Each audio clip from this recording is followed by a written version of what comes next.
Mani kayo ng binangga.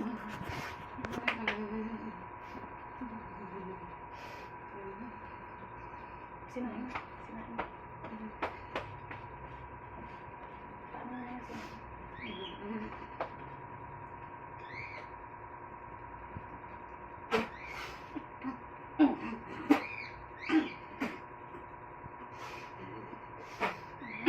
Ilabas mo yung kinabla mo dyan. Ilabas mo! Ilabas mo! Ilabas mo! Ilabas mo!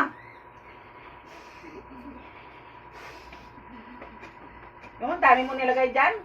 Anong mga pinaglalagay mo dyan? Ha? Anong mga pinaglalagay mo? Anong mga pinaglalagay mo? May sakit to eh. Oh, isinapay nyo. Nararayo. Oh, kayo ang gumawa niyan. Dinagdagan nyo pa. Oh, tanggalin mo na ngayon lahat yan. Dami.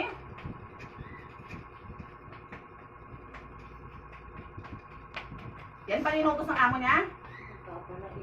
Palalain daw. Bakit? Bakit daw? Anong ano? Para mapilay daw. Anong ang dahilan ng kinaingin niya rito sa babae? Ay, hindi daw siya kasi ano. Ano raw?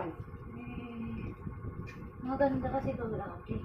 O ngayon, Wala pumamit daw. anong dahilan? Bakit kailangan niyang kaingitan? Wala siya, single mother to eh. Ah, ito, single mother. Ano nga ang dahilan? Bakit niya kailangan kaingitan? Eh, single mother are. May malalim bang dahilan? Bukod sa ikinainggit. Sa asawa. Ah. Nag-ano sa asawa.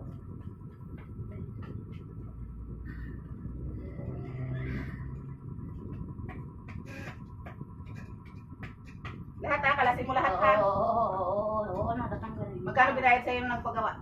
Dito na matandaan. Ibig sabihin matagal na. Mag-ilimang Magli-5 taon na.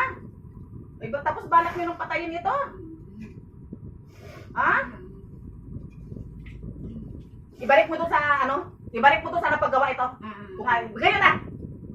Ibalik mo. Ibalik mo.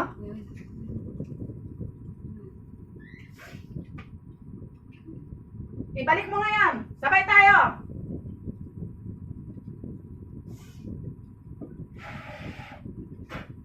Ibalik mo, ibalik mo.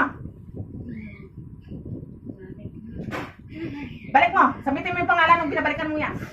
Ibigay niya sa moko. Ha? Ibigay niya sa moko. Ibalik mo. Babalik ko to sa'yo lahat. Lahat na ikinarga mo sa babaeng to. Pinarga mo sa babaeng. Binabalik ko sa'yo ng doble. Binabalik ko sa'yo ng doble. At ikaw ang maghihirap nito. Ikaw ang maghihirap nito. Oh. Sige, lahat mo natira, tanggalin mo. Lahat ang natira dyan, tanggalin mo. At ibalik mo doon sa babae.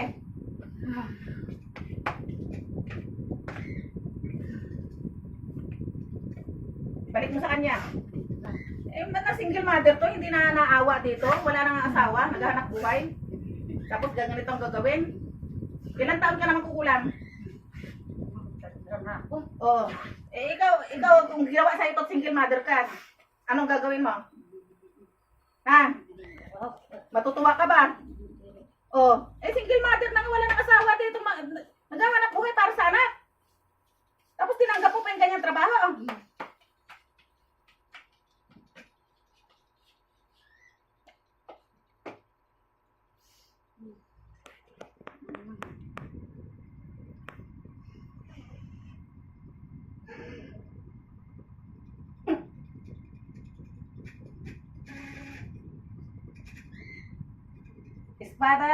Ang espada ko ilabas.